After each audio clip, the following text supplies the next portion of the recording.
Halo, assalamualaikum warahmatullahi wabarakatuh. Sebelum kita memulai pembelajaran hari ini, alangkah lebih baiknya kalau kita berdoa terlebih dahulu. Berdoa mulai. Selesai. Jumpa lagi dengan Ustazah Mala. Pada pertemuan kali ini kita akan membahas materi IPA kelas 5 tema 6 subtema 1 mengenai energi panas. Yang pertama kali yang akan kita bahas adalah sumber energi panas. Matahari.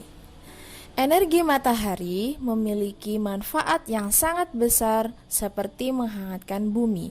Tanpa energi matahari, bumi akan sangat dingin. Tentu tidak ada satu jenis makhluk hidup yang bisa bertahan. Kehidupan akan musnah. Secara lebih khusus, manusia memanfaatkan energi panas matahari untuk mengeringkan pakaian basah, ikan, dan biji-bijian seperti padi. Panas matahari juga membantu menguapkan air laut untuk menghasilkan garam. Yang kedua adalah api. Oke, kita anggap Naruto mengeluarkan api ya. Api merupakan salah satu sumber energi panas yang lain. Banyak manfaat api bagi manusia. Api dapat menghangatkan tubuh kita. Api juga dibutuhkan untuk memasak makanan atau merebus air. Pada zaman dahulu, manusia menghasilkan api dengan cara menggosokkan dua buah batu api hingga keluar percikan api. Saat ini, api dapat dihasilkan dari korek api. Yang ketiga, listrik. Listrik merupakan sumber energi panas yang praktis. Energi panas dari listrik ini dihasilkan melalui proses pengubahan energi oleh alat-alat tertentu. Banyak peralatan rumah tangga yang berfungsi mengubah energi listrik menjadi energi panas, seperti setrika, kemudian dispenser yang hot ya, kemudian magicom dan kompor listrik dan lain sebagainya. Yang terakhir adalah gesekan dua benda.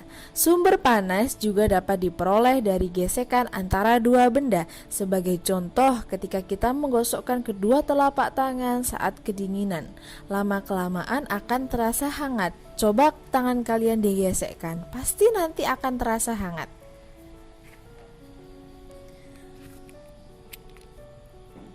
Selanjutnya, alat pengukur suhu. Kulit kita itu sebenarnya dapat merasakan suhu. Oh, ini benda ini panas. Oh, benda ini dingin. Oh, benda ini hangat. Nah, akan tetapi kulit kita tidak dapat menentukan derajat panasnya. Oh iya, sebelum kita ke alat pengukur suhu, apa sih suhu itu? Suhu adalah derajat panas dingin suatu benda. Nah, seperti yang sudah Ustazah katakan, akan tetapi kulit kita tidak dapat menentukan angka yang tepat untuk menyatakan seberapa dingin atau seberapa panas suatu benda. Dan juga kemungkinan panas suatu benda itu relatif bagi orang. Misalkan bagi si A sup itu tidak panas, tapi bagi si B mungkin menurut si B sup itu panas, maka bersifat relatif sehingga tidak dapat menentukan derajat pastinya. Nah, untuk menemukan derajat suhu yang pasti digunakanlah alat yang bernama termometer. Satuan suhu yang sering digunakan dalam termometer adalah derajat Celcius. Termometer memanfaatkan sifat termometrik suatu zat, yaitu perubahan sifat-sifat zat karena perubahan suhu pada zat tersebut. Ilmuwan yang pertama kali menemukan termometer adalah Galileo Galilei pada tahun 1592. Kita belum lahir ya. Penasaran nggak gimana wajah penemu termometer? Silahkan cari di Google setelah lihat video ini ya, kalau penasaran bagaimana sih wajah Galileo Galilei. Selanjutnya ada beberapa jenis termometer. Yang pertama termometer digital yang biasanya digunakan untuk mengukur suhu badan.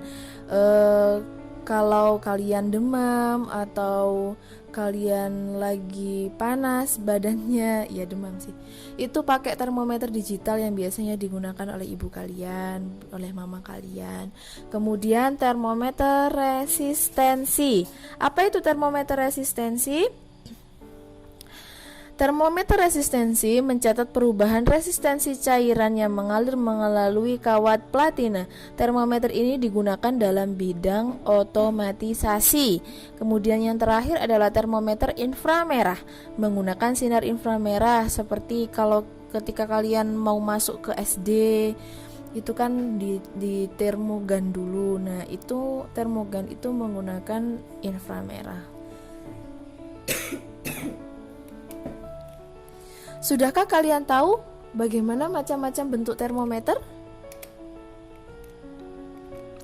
Selanjutnya, hubungan energi panas dan kenaikan suhu. Silakan kalian bisa dibuka di PB 6 ya untuk materi ini. Panas disebut juga kalor. Panas merupakan suatu bentuk energi. Oleh karena itu dikenai istilah energi panas. Energi panas yang diserap oleh suatu benda dapat mengubah suhu atau derajat panas benda tersebut. Sebagai contoh, saat memasak air menerima energi panas dari api melalui panci yang mewadahinya yang ditandai dengan adanya kenaikan suhu. Jika suhu air mencapai 100 derajat Celcius, air akan mendidih. Kalau didinginkan, kalau derajatnya itu sampai 0 derajat Celcius, berarti air akan membeku. Makin besar energi panas yang diterima air, makin besar pula kenaikan suhunya. Seperti kalau kalian memasak air di kompor, kalau kompornya kalian besarkan, maka airnya akan lebih cepat untuk mendidih. Saat air mendidih, akan tampak uap air keluar dari cerek atau panci wadah air. Bagaimana jika air dalam cerek atau panci tersebut dipanaskan terus-menerus? Ternyata air tersebut berubah menjadi uap secara terus-menerus. Pada akhirnya air dalam cerek atau panci berkurang bahkan habis. Peristiwa ini menunjukkan bahwa panas atau kalor juga dapat mengubah wujud suatu benda. Perubahan dari cair ke gas berarti namanya adalah menguap. Contoh lain perubahan wujud benda disebabkan oleh panas adalah es batu yang diletakkan di atas piring. Lama-kelamaan akan mencair. Es batu mencair karena pengaruh kalor dari udara.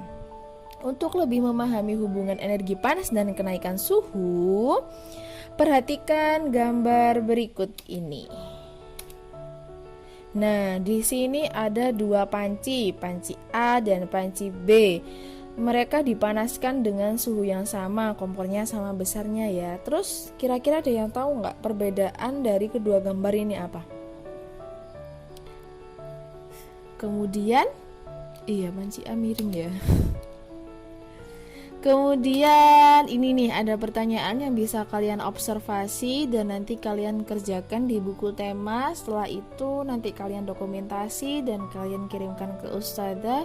Nanti akan ustadzah cek apakah jawaban kalian sudah benar.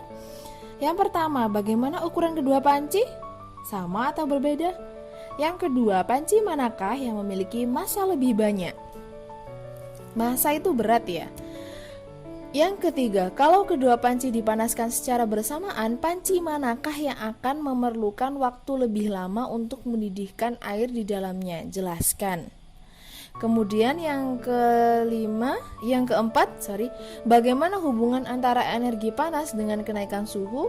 Dan yang nomor 5, kesimpulan apa yang dapat kamu simpulkan dari kasus ini? Silahkan dikerjakan. Ini ya lumayan ya, soalnya gak hots.